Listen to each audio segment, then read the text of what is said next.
Masechet Baba Metzia, traité Baba Metzia, Daf Lamed Aleph, feuille numéro 31, nous sommes à la feuille 30, à la dernière ligne. Tanya Namiachi, et une braïta qui dit également la même chose. Matzah Talit, si quelqu'un a trouvé un châle, vekardom, ou une pioche, basratia, sur une route très fréquentée, ou para ratza ben akramim, ou une vache qui courait parmi les vignes, à Rezo Aveda. Ça s'appelle un objet perdu. Talit Betsad Geder, s'il a trouvé un châle derrière une haie, Kordom Betsad Geder, ou une pioche derrière une haie, ou Pararoa Ben Akramim, ou une vache qui paissait entre des vignes, Enzo Aveda, c'est pas un objet perdu. Guilimen Yamim Zeachanze, mais si il a vu ça 3 jours successifs, à Rezo Aveda, il considérera que c'est quelque chose de perdu. Ramaim Shishotfin ou Baim, si il a vu des eaux qui allaient submerger un terrain, à Rezegoder Bifnehem, il fera un barrage devant elle. Amar Rava, Rava dit, c'est écrit dans le Deutéronome, Lechol Avedat Ahicha, pour tout ce qui est perdu par ton frère. Le Rabot Avedat Karka, ça vient inclure un terrain qui est perdu. Amale Rav Hanania le Rava, Rav Hanania dit à Rava, Tania de Messiah Allah, j'ai une braïta qui est un appui pour toi, qui dira, Maim Shishot Finubaim, s'il a vu des eaux qui allaient submerger un terrain, Rezegoder Bifnehem, il doit faire un barrage devant elle. Amarle, il lui a dit, Mishumha Lotesaïm, si c'est avec cela, ce n'est pas un appui pour moi. Achabima Askinan, car on peut dire que la braïta, de quoi parle-t-elle? Bideka Omarim, dans un cas où il y avait sur le champ des gerbes. Et donc, ce n'est pas une preuve qu'on doit faire attention au terrain lui-même. La Gemara dit, Ideka Omarim a les mêmes rats. S'il y avait des gerbes sur le champ, qu'est-ce qu'on vient m'apprendre? C'est évident. On a besoin dans le cas où les gerbes avaient encore besoin de rester sur le champ pour bien mourir. Maou de Teima, Kevan de Tsichelara, j'aurais pu croire que puisque elles avaient besoin du terrain qui gouffa d'Ara Damian, elles sont considérées comme le terrain lui-même, comme Ashmalan, c'est pourquoi on vient apprendre que non. Matzah Hamon ou Para Vechoulé, donc on a vu dans la Mishnah celui qui a trouvé un âne ou une vache, etc. Hagoufa Kashia, Agmar dit, il y a une question intrinsèque dans la Mishnah. Mata Matzah Hamon ou Para Roaim Baderer, Enzo Aveda. Au départ, la Mishnah a dit, s'il a trouvé un âne ou une vache qui était en train de paître dans le chemin, c'est pas considéré comme un objet perdu. Donc ça veut dire, lorsque elles étaient en train de paître sur le chemin, c'est là qu'on dit qu'elles ne sont pas perdues. Mais si elles couraient sur le chemin, ou si elles étaient en train de paître parmi des vignes, Avia Aveda, on considère que c'est quelque chose de perdu. Et Masefa, mais si on regarde la suite de la Mishnah, voilà que la Mishnah dit, s'il a vu un âne avec ses accessoires retournés, ou pararatsa ben akramim, ou une vache qui courait entre les vignes, à Rezo Aveda, c'est considéré comme quelque chose de perdu. Ratsa ben akramim ou Davi Aveda. Donc c'est seulement lorsqu'elle court parmi les vignes qu'on dit que c'est quelque chose de perdu. Aratsa baderer. Et donc si elle court sur le chemin, Veroa ben akramim, ou si elle est en train de paître parmi les vignes, Enzo Aveda, c'est pas considéré comme quelque chose de perdu. Donc il y a une contradiction. Amarabaye répond, Yagid ala vareo. On applique ici un verset dans Job qui dit, son compagnon va raconter sur lui, c'est-à-dire qu'on comprend une partie à partir de l'autre. C'est-à-dire, Tana roeba derer de la via Aveda. On a enseigné dans la Mishnah, dans le cas où elle est en train de paître sur le chemin en disant que c'est pas quelque chose de perdu. Et on veut inclure également, hein, lorsqu'elle est en train de paître parmi les vignes. Et on a enseigné que dans le cas où elle courait parmi les vignes, c'est considéré comme perdu. Et pareil si elle courait dans les champs. Rava Yagi dans la vraie eau. Rava dit si effectivement tu vas apprendre de l'autre cas, On n'avait qu'à mentionner le cas le plus coulant, et on aurait appris par un argument fortiori le cas le plus sévère. C'est-à-dire, on n'avait qu'à enseigner que si elle court dans le chemin, c'est considéré comme perdu. Et à plus forte raison, quand elle court parmi les vignes. Et on n'avait qu'à enseigner que si elle est en train de paître parmi les vignes, c'est pas considéré comme perdu. Et à plus forte raison, lorsqu'elle est en train de paître sur le chemin. Et là, Marava, c'est pourquoi Rava répond Ratsa à Ratsa Lokashia. Il n'y a pas de contradiction à partir des deux cas de la Mishnah pour le cas où elle courait dans le chemin. Ça dépend si elle courait vers la campagne, donc on considère qu'elle est perdue, et dans l'autre cas, elle courait vers la ville. Dans ce cas-là, elle n'est pas considérée comme perdue, puisqu'elle va retrouver son propriétaire dans la ville. Roa Namilokashia. Il n'y a pas de contradiction non plus concernant lorsque elle est en train de paître dans les vignes. Quand on a dit qu'il y a une perte, c'est pour le champ de vigne. Et quand on a dit qu'il n'y a pas de perte, c'est pour la vache elle-même.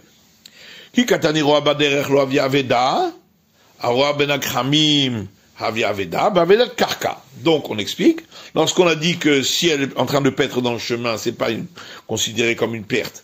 Donc ça veut dire que si elle est en train de paître parmi les vignes, c'est une perte. Ça c'est une perte pour le champ de vigne. Et quand on a dit que si elle court parmi les vignes, c'est une perte. Et donc on en déduit que si elle est en train de paître parmi les vignes, c'est pas une perte. C'est par rapport à elle-même. Parce que lorsqu'elle court parmi les vignes, elle risque de se blesser, mais quand elle est en train de paître parmi les vignes, elle ne se blesse pas. La Gemara dit, de toute façon, lorsqu'elle est en train de paître parmi les vignes, c'est vrai qu'elle ne se blesse pas. Mais malgré tout, on devrait considérer qu'on doit prendre la vache pour ne pas qu'il y ait une perte au niveau du terrain des vignes. Et la Gemara répond, Bidekouti. On parle d'un cas où les vignes appartenaient à un non-juif. Donc on n'a pas besoin de s'en soucier. Ah mais, pourquoi on craint pas concernant la vache elle-même de Dilma Katla là? Peut-être que le non-juif va la tuer. Batra de Matrouv à Darkate. On parle dans des endroits où d'abord on prévient, on avertit, et ensuite on tue. Mais Dilma Atrouba. Ah mais alors peut-être que on avait déjà prévenu. Yatrouba, Eloïs Darouba, Vadaya Vedamidahati. Et on répond que si effectivement on avait prévenu et le propriétaire n'a pas prêté attention, c'est sûr que il a fait exprès de le perdre. Et la Mishnah dit que s'il a ramené la vache et ensuite elle s'est enfuie de nouveau, il a ramené, elle s'est enfuie de nouveau, etc. À chaque fois, il doit la rendre. Un des sages a demandé à Rava, peut-être que le verset, il faut l'expliquer ainsi. Rendre, dit le verset, ça veut dire une première fois. Tu les rendras, on apprend que même une deuxième fois. Mais d'où on sait que même plus que deux fois, il lui a dit rendre, c'est un infinitif, donc ça veut dire même 100 fois. Teshivem, et pourquoi le verset rajoute tu les rendras? Parce qu'on aurait pu croire que c'est seulement on doit les remettre dans sa maison. D'où on sait qu'on peut les remettre dans son jardin ou dans sa cour arrière. La monoma Teshivem, c'est pourquoi le verset rajoute tu les rendras, mikol makom, dans tous les cas. Et Chidami, la Gemara dit, de quoi on parle? Idemintera, si dans ces endroits, la vache est gardée, Pshita, c'est évident que c'est permis de rendre dans ces endroits. Idemintera, mais si elle n'est pas gardée à maille, pourquoi il peut rendre là-bas? Leola de Mintera, en vérité, on parle qu'elle est gardée. On vient nous apprendre qu'on n'a pas besoin de prévenir le propriétaire qu'on lui a rendu l'objet. Et ça suit l'enseignement de Rabbi Lazar. Qui a dit dans tous les cas, on a besoin de faire savoir au propriétaire, sauf lorsqu'on rend un objet perdu. chez la Torah Ripta Shavot Arbe, puisque la Torah a répété à plusieurs reprises le terme rendre. Alors, l'Agma dit, voilà, dans un autre verset, concernant renvoyer la mer pour prendre les soisillons, il est écrit, renvoyer, tu renverras. Et machallah hadazimna, teshallah trezimné, on pose la même question, peut-être. Renvoyer, ça veut dire une fois, et tu renverras, ça fait 2 fois. D'où on sait que même plus, amalé, shaleh, hafiloumé apeamim. Il lui a répondu, non, renvoyer, c'est un infinitif, ça veut dire même 100 fois, machma, ça inclut. Teshallah, et le verset dit, tu renverras, parce que j'aurais pu croire que ça c'est seulement dans le cas où on n'en a pas besoin pour un commandement. Les Davaritsa Minaïn, d'où on sait que même si on en avait besoin pour un commandement, on doit quand même le renvoyer. Mais Tabou de l'Omar, c'est pourquoi le verset Teshalach dit, tu renverras Mikal Makom dans tous les cas. Amar le Aoumid Rabbanan Rava, un des sages a dit Rava Veima, Ochea Habazimna, Tochea Trezimne. Peut-être quand le verset dit faire une remontrance pour celui qui se conduit mal, ça veut dire une fois. Et le verset répète, tu feras une remontrance pour dire 2 fois. D'où on sait que même plus que cela. Il a répondu, quand on dit faire une remontrance, c'est un infinitif, ça veut dire même 100 fois. Le verset rajoute, tu feras une remontrance. Pour me dire, j'aurais pu croire que c'est seulement le maître aux disciples, je sais que même le disciple au maître, c'est pourquoi le verset dit, faire une remontrance, tu feras une remontrance, pour dire, dans tous les cas. Un autre verset, dans l'Exode, Azov ta'azov imo, concernant défaire la charge de l'animal, il est dit, aider, tu aideras avec lui. Alors, j'aurais pu croire que c'est seulement dans le cas où le propriétaire est avec lui. D'où je sais que même s'il n'est pas avec lui, c'est pourquoi le verset dit, aider tu aideras, il y a une répétition pour dire dans tous les cas. Un autre verset, pour remettre la charge sur l'animal, est écrit, remettre, tu remettras avec lui. J'aurais pu croire seulement si le propriétaire est avec lui. Je sais même si le propriétaire n'est pas avec lui. C'est pourquoi le verset dit, remettre la charge, tu remettras, mikol makom dans tous les cas. Pourquoi le verset a eu besoin de le dire concernant défaire la charge et redire concernant mettre la charge? On a besoin des deux. Parce que si on avait dit seulement le cas de défaire la charge, on aurait dit parce que il y a une souffrance de l'animal. Et aussi une perte d'argent pour le propriétaire. Mais dans le cas de mettre la charge où il n'y a pas de souffrance animale, et pas de perte d'argent pour le propriétaire, je voudrais croire qu'on n'a pas besoin. Et si on m'avait enseigné le cas de remettre la charge, parce que, comme on le verra, c'est en étant payé. Mais enlever la charge où ça c'est bénévole, je veux croire que non. C'est pourquoi on a besoin d'enseigner les deux. Et là, on demande après Rabbi Shimon qui dit que même mettre la charge c'est bénévole. Qu'est-ce qu'on va dire? Rabbi Shimon, l'homme mekra. Et pour Rabbi Shimon, les versets ne sont pas clairs, on n'aurait pas su quel verset parle de quoi. La maline mirtav ane tarte, la maline mirtav aveda. Pourquoi on a eu besoin d'enseigner ces deux versets, d'aider pour défaire la charge, remettre la charge, et rajouter également de rendre l'objet perdu. On aurait pu déduire l'un de l'autre. On a besoin. Parce que si le verset avait, la Torah avait enseigné que les deux cas dont on a parlé, défaire la charge, remettre la charge, Mishum de Tzara de Mara Ita, Tzara Dida Ita, parce que il y a une souffrance pour le maître, et il y a une souffrance également pour l'animal. Avalaveda, mais dans le cas de l'objet perdu, Tzara de Mara Ita, il y a une souffrance pour le maître, Tzara Dida l'État, mais il n'y a pas de souffrance pour l'animal, et malo, j'aurais pu voir qu'on n'a pas besoin. Mais là, je fais un Aveda, ici on m'a enseigné que le cas de l'objet perdu. Je suis de l'État de Mara Baada, parce que le propriétaire n'est pas là pour s'en occuper. Mais dans les deux autres cas, où le maître est proche, j'aurais pu croire qu'on n'a pas besoin. C'est pourquoi on a eu besoin d'enseigner aussi ces deux cas. Et le Gemara poursuit, en rapportant un verset dans les Nombres qui dit, Mot yumat amake. Mourir mourra celui qui a frappé. Alors, en yela pemitak, tout va beau. Je n'apprends que pour la condamnation à mort qui est écrite concernant celui-là, qui est l'assassin. Minayin sheimata yechol amito pemitak, tout va beau. Mais d'où je sais que si tu ne peux pas le tuer par la condamnation à mort qui est écrite à son sujet, que ce serait permis de le tuer par toute forme de mise à mort que tu peux faire.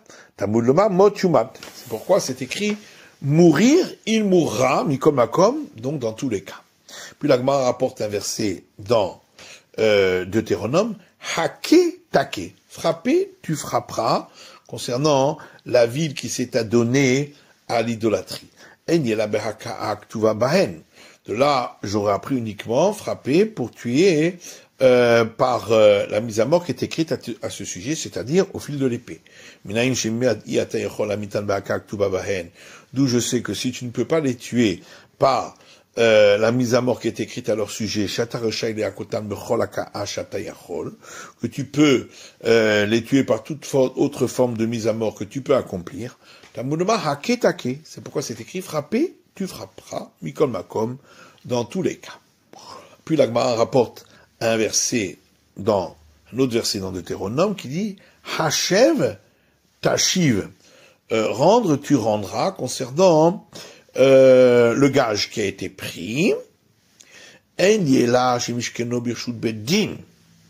Alors, on aurait pu croire que c'est seulement lorsqu'il l'a pris avec autorisation du tribunal rabbinique. Mishkeno shelo birshut beddin minayin. S'il a pris sans avoir eu une autorisation du tribunal rabbinique, d'où est-ce que je le sais? Tamunoma hashev tashiv mikol makom. C'est pourquoi le verset dit, rendre, tu rendras dans tous les cas. Havol tarbol. Pareil pour le gage qui est un vêtement. C'est écrit, prendre un gage, tu prendras un gage. Enyela shemishkenu birshut. Alors je peux croire que c'est seulement dans le cas où il a pris le gage avec autorisation, mishkenu shelo birshut minnahin, d'où je sais pour le cas où il l'a pris sans autorisation. Tamlomar harvol tarbol. C'est pour ça le verset dit, prendre un gage, tu prendras un gage, mikol makom dans tous les cas. Vanetrikrae la mali. Pourquoi j'ai besoin de ces deux versets qui disent la même chose, de rendre le gage. Chadiksut yom, chadiksut laila. Un, c'est pour le vêtement de jour qu'on doit rendre le matin, et l'autre, c'est pour le vêtement de nuit qu'on doit rendre à la nuit tombée. Puis l'Agma rapporte un autre verset dans le Deutéronome, Patoar tiftar, ouvrir, tu ouvriras ta main pour donner la charité. Enye la le'anye airecha. J'aurais pu croire que c'est seulement pour les pauvres de ta ville. Le'anye iracheret minayin. Est-ce que je le sais pour les pauvres d'une autre ville? Tamunoma patoar tiftar. Pourquoi le verset dit ouvrir, tu ouvriras, mikol makom, pour nous dire dans tous les cas. Naton titen, le verset dit donner, tu donneras. Toujours dans le même passage. En yela matana meruba. Parce que j'aurais pu croire que c'est seulement donner lorsque c'est un grand don. Matana moitet minahin. Est-ce que je sais que même un petit don. C'est pourquoi le verset dit, donner tu donneras dans tous les cas. Ha'anek ta'anik, un autre verset toujours dans Deutéronome, qui dit de donner le pécule de sortie aux serviteurs hébreux, et c'est écrit, donner tu donneras, parce que j'aurais pu croire que c'est seulement lorsque la maison a été bénie grâce à son travail. Dans ce cas-là, il reçoit le pécule de sortie. Si la maison n'a pas été bénie, il n'y a pas eu d'augmentation de richesse par son travail à lui, est-ce que je sais que malgré tout, il faut lui donner le pécule de sortie? C'est pourquoi le verset dit, donner, tu donneras. Mais comme pour dire dans tous les cas. D'après